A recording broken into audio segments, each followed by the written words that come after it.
শেষমেশ মুখ্যমন্ত্রী মমতা বন্দ্যোপাধ্যায়ের কথাই মেনে নিল নির্বাচন কমিশন। ইতিমধ্যেই 11টি নতুন নির্দেশিকাও দেওয়া হলো এই এসআইআর নিয়ে। তো বন্ধুরা, আপনারা প্রত্যেকেই জানেন ইতিমধ্যেই পশ্চিমবঙ্গ জুড়ে যে এসআইআর প্রক্রিয়া চলছে এ নিয়ে কিন্তু বিভিন্ন ধরনের সমস্যার শিকার হয়েছে সাধারণ ভোটাররা। তো এই নিয়ে মুখ্যমন্ত্রী মমতা বন্দ্যোপাধ্যায় কিন্তু সুপ্রিম কোর্ট পর্যন্ত গিয়েছে, দিল্লিতে গিয়ে একাই কিন্তু লড়াইও পর্যন্ত করেছে। তবে ইতিমধ্যেই যে 11টি নতুন নির্দেশিকা উঠে এসেছে সেগুলো আজকের এই ভিডিওতে আপনাদেরকে এই বিষয়ে একদম বিস্তারিতভাবে জানিয়ে দেব। তো আশা রাখবো ভিডিওটিতে আপনারা প্রত্যেকেই প্রথম থেকে শেষ পর্যন্ত সঙ্গে থাকবেন। দেখুন বন্ধুরা, প্রথমত আপনাদেরকে একটি বিষয়ে জানিয়ে দিই, আমাদের পশ্চিমবঙ্গ জুড়ে এই যে এসআইআর প্রক্রিয়া চলছে এখনও কিন্তু হিয়ারিং পর্ব চলছে, হিয়ারিং কিন্তু শেষ হয়নি।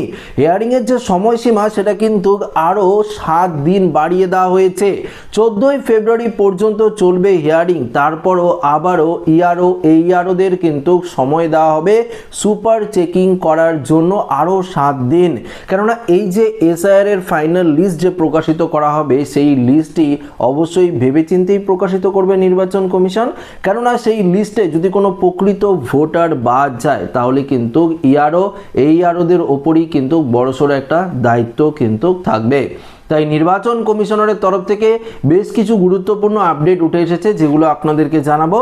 তার আগে আপনাদেরকে জানিয়ে দিই এই মুহূর্তে যে 11টি নির্দেশিকা উঠে এসেছে সেই নির্দেশিকায় কি জানানো হয়েছে।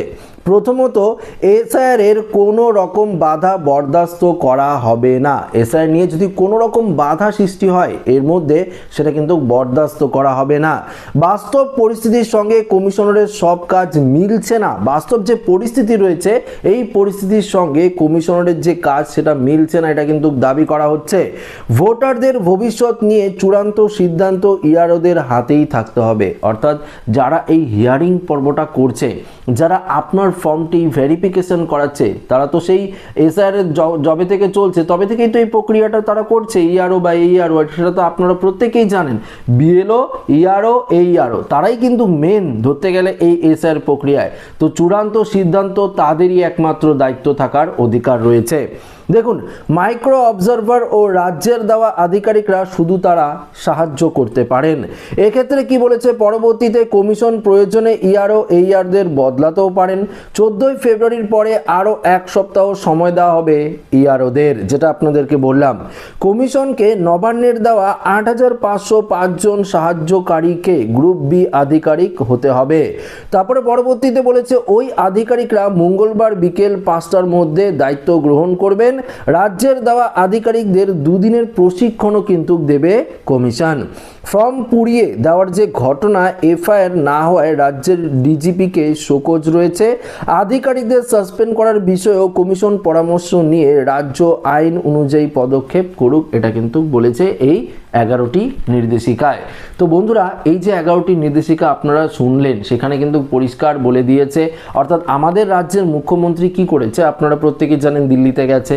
দিল্লিতে গিয়ে সরাসরি জাতীয় নির্বাচন কমিশনার জ্ঞানেশ কুমারের সাথে কিন্তু জ্ঞানেশ ভারতীর সঙ্গে কিন্তু সরাসরি বৈঠক করে এবং তাদেরকে পাত্তা দেওয়া হয়নি, এবং সেই নিয়ে কিন্তু সুপ্রিম কোর্টে সরাসরি কিন্তু তারা মামলা দায়ের করেছে এবং নিজে উকিল সেজে কিন্তু মুখ্যমন্ত্রী মমতা বন্দ্যোপাধ্যায় লড়েছে। এবং লড়ার পর কি হয়েছে এই নিয়ে কিন্তু সুপ্রিম কোর্ট রাজ্য সরকারের তরফ থেকে নির্দেশিকা দেওয়া হয়েছে এবং সুপ্রিম কোর্ট বলেছে যে ঠিকই বলছে। কেননা দেখুন, মুখ্যমন্ত্রী মমতা বন্দ্যোপাধ্যায় যে দাবিগুলো তুলেছিল সেগুলো কিন্তু একদম যে অযোগ্য দাবি সেটা কিন্তু তুলেনি। তার জন্য আপনারা যে ডোমিসাইল সার্টিফিকেট এখন দিতে পারছেন, এই মুখ্যমন্ত্রী মমতা বন্দ্যোপাধ্যায় ডোমিসাইল সার্টিফিকেটকে নিয়েও লড়েছে এবং বলেছে ডোমিসাইল সার্টিফিকেট আমাদের তরফ থেকে দেওয়া হচ্ছে, রাজ্য সরকারের তরফ থেকে দেওয়া হচ্ছে, তবে কেন ডোমিসাইল সার্টিফিকেট অ্যাকসেপ্ট করা হচ্ছে না। তাই দেখুন, সুপ্রিম কোর্ট নির্দেশ দিয়েছে, এবার কিন্তু নির্বাচন কমিশন সেই ডোমিসাইল সার্টিফিকেটকে অ্যাকসেপ্ট করেছে। তবে বেশ কিছু ক্রাইটেরিয়া রয়েছে, যেমন ডোমিসাইল সার্টিফিকেটে অবশ্যই ডিও, এডিও থেকে শুরু করে এসডিও তাদের সিগনেচার থাকতে লাগবে। কি বলেছে, 1950 না 1999 এর যে একটা আইন রয়েছে সেই আইনের অধীনে থাকতে হবে। এছাড়াও বেশ কিছু শর্ত রয়েছে, সেগুলো নিয়ে আপনারা ডোমিসাইল সার্টিফিকেটকে কিন্তু সাবমিট করতে পারেন।